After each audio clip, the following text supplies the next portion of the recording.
नमस्कार दर्शकवृन्द, तपाईले हेर्नुहुन्छ गोइटा अनलाइन टिभी। दर्शकवृन्द, म तपाईहरु समक्ष गोइटा अनलाइन टिभी मार्फत विभिन्न किसिमका ताजा नयाँ जानकारी उपस्थित हुने गरेको छु। दर्शकवृन्द, यदि तपाई पनि नयाँ ताजा जानकारी लिन चाहनुहुन्छ भने पक्कै पनि सबैभन्दा पहिला तपाईले गोइटा अनलाइन टिभीलाई सब्स्क्राइब गर्नुपर्ने हुन्छ। दर्शकवृन्द, आज म तपाईहरुलाई रौतहटमा घटेको एउटा घटनाको बारेमा छोटो जानकारी उपस्थित भएको छु। पक्कै पनि दर्शकवृन्द, आज मंगलबार रौतहट प्रहरीले ठूलो मात्रामा लागु औषध सहित पिस्तोल बरामद गरेको कुरा तपाईहरुलाई जानकारी लिन म उपस्थित भएको हुँ। रौतहट प्रहरीले आज मंगलबार लागु औषध, गाँजा र हतियार सहित एकजनाले पक्राउ गरेको ताजा जानकारी मैले प्राप्त गरेको छु। सो बारे जानकारी दिन म आज फेरि तपाईहरु समक्ष उपस्थित भइसकेको छु।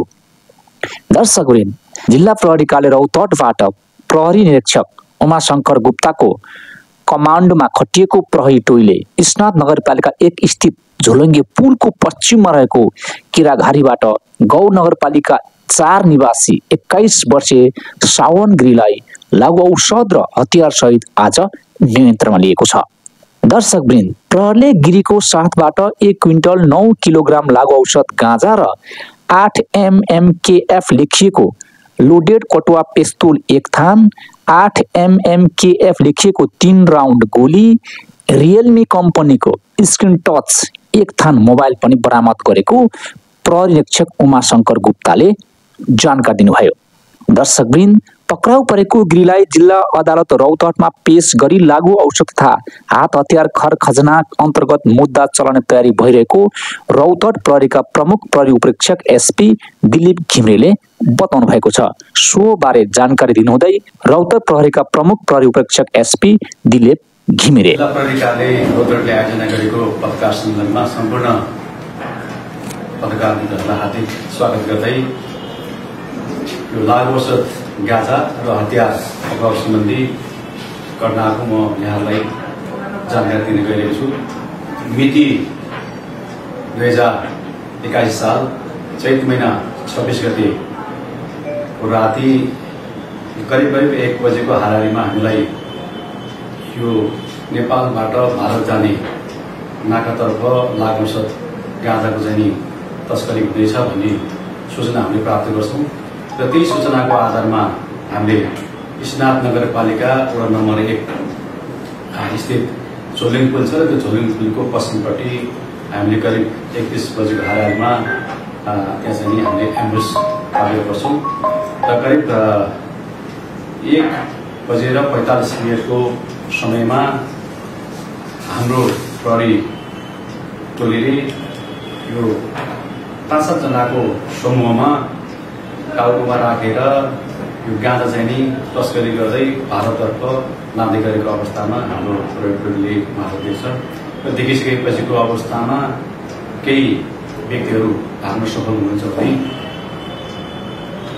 यो गौ नगरपालिका वडा नम्बर 4 टिप्रेला बस्ने वर्ष 21 को सावन गिरी चाहिँ नि त्यो स्थानबाट प्रहरीले पक्राउ गर्छ र पक्राउ गर्दाखेरि उहाँको साथबाट त्यो कटुवा पिस्तोल 4 नाल गोली मध्येमा 3 थान गोली चाहिँ उहाँको पकेटबाट र 1 थान गोली चाहिँ नि यो हतियार कटुवा पिस्तोलमै लोड गरेको अवस्थामा हाम्रो प्रहरीले बरामद गर्छ र त्यो हतियार बरामद गरिसकेको पछिको अवस्थामा हेर्दाखेरि त्यो जुन च्याम्बरमा लोड गरेको गोली छ त्यो चाहिँ नि उहाँले प्रहरीमाथि फायर गर्न कोसिस पनि देखिन्छ, तर लकिली त्यो गोली पड्किन पाएन र त्यहाँ सम्भावित घटना हुन सकेन र साथसाथै उहाँको साथबाट हामीले यो 11वटा साना खोकामा यो 109 किलोग्राम यो गाँजा हामीले बरामद गर्छौँ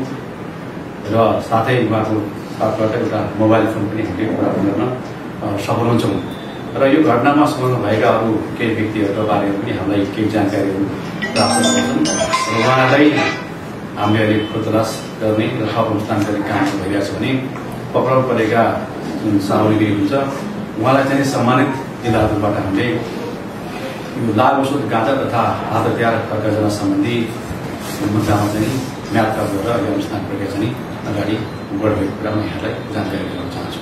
धन्यवाद। दर्शकवृन्द, प्रहरीका अनुसार गिरीको साथमा रहेको अन्य 6-7 जना व्यक्ति फरार रहेको र उनीहरूको खोजी कार्य तीव्र रूपमा गरिरहेको समेत जिल्ला प्रहरी कार्यालय रौतहटले जनाएको छ।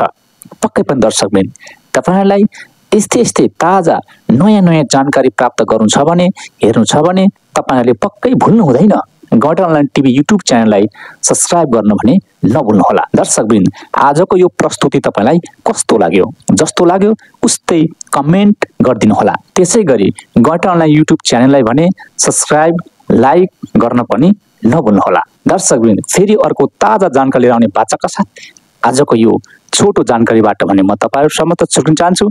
हस्त नमस्ते।